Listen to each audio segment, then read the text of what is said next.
प्रदेश में जहां विपक्ष बिगड़ती हुई कानून व्यवस्था को लेकर सरकार पर सवाल उठा रहा है, इस बीच सपा के पूर्व मंत्री डॉक्टर मनोज पांडे ने कहा कि यूपी में कानून व्यवस्था चरमरा गई है। जिस तरीके से अपराध बढ़ रहे हैं, ऐसे में जनता सुरक्षित नहीं। घर से निकलने के बाद किसी को नहीं पता कि वो घर सुरक्षित वापस पहुंच पाएगा या फिर नहीं।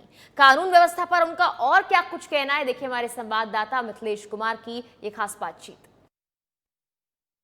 समाजवादी पार्टी के पूर्व मंत्री और मौजूदा विधायक प्रबुद्ध समाज के प्रदेश अध्यक्ष डॉक्टर मनोज पांडे जी हमारे साथ हैं। सबसे पहले तो आपका नेशनल वॉइस में बहुत बहुत स्वागत है। Thank you.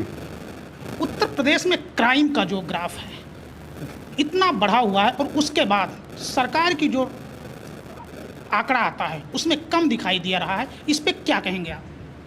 देखिए, ये आज सरकार भी मान रही है और स्टेट की और नेशनल जो क्राइम ब्यूरो रिपोर्ट है वो अपने आप में परिभाषित कर रही है कि कई अपराधों में आज उत्तर प्रदेश देश में अव्वल है, नंबर 1। और लगातार जिस तरीके से अपराध रोज़ बढ़ रहे हैं तो प्रदेश की 23 करोड़ जनता में आज कहीं ना कहीं असुरक्षा की भावना व्याप्त है।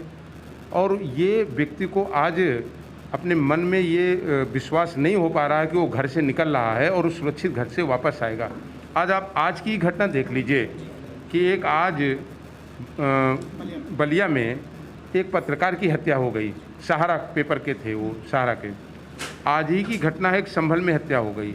आज ही घटना है, आज मेरठ में एक घटना हो गई, हत्या हो गई। आज लोग जब समाचार पत्र सुबह देखते हैं या रात में इलेक्ट्रॉनिक मीडिया के चैनलों को देखते हैं तो हत्याओं और अपराध से पूरी तरीके से भरा पड़ा रहता है। और राज्य सरकार कहती है कि हम सुशासन दे रहे हैं और अपराध पर हमने कंट्रोल कर रखा है। तो ये आज पूरा उत्तर प्रदेश जान रहा है कि लॉ एंड ऑर्डर पर उत्तर प्रदेश की सरकार पूरी तरीके से विफल हो गई है। आज किसान के साथ खड़ा है, बेरोजगार नौजवान के साथ खड़ा है, अपराध के विरुद्ध खड़ा हुआ है, सरकार के भ्रष्टाचार के खिलाफ खड़ा हुआ है। ये ठीक है कि कोविड-19 को मानते हुए आज हम बड़ी रैली और धरना नहीं कर सकते, लेकिन अगर आप देखेंगे तो पूरे उत्तर प्रदेश में समाजवादी पार्टी ही अकेली पार्टी है जो अन्याय और अत्याचार के खिलाफ खड़ी हुई है।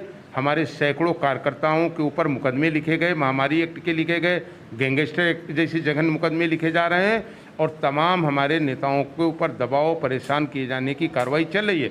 लेकिन समाजवादी पार्टी अत्याचार से कभी दबने वाली नहीं है, संघर्ष की पार्टी है। हमारे जो नेता हैं आदरणीय अखिलेश यादव जी, आज वो लगातार गरीबों की मदद कर रहे हैं। अगर आप देखें कोविड-19 के चलते अगर देश में अप्रवासी मजदूरों की सबसे ज़्यादा किसी ने मदद किया है तो आदरणीय अखिलेश यादव जी ने किया है।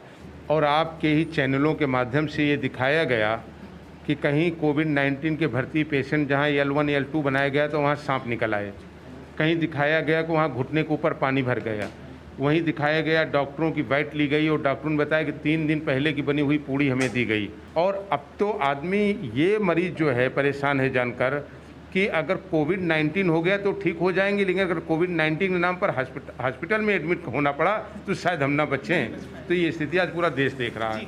भगवान परशुराम जी और 1857 के गदर के नायक शहीद मंगल पांडे की मूर्ति लगवाएंगे।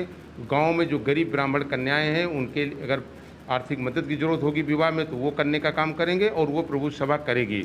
और मैं आपको बता दूं कि बड़ी और छोटी नहीं होती, वो महर्षि रहे हैं, भगवान परशुराम रहे हैं, विष्णु के 6वें अवतार रहे हैं।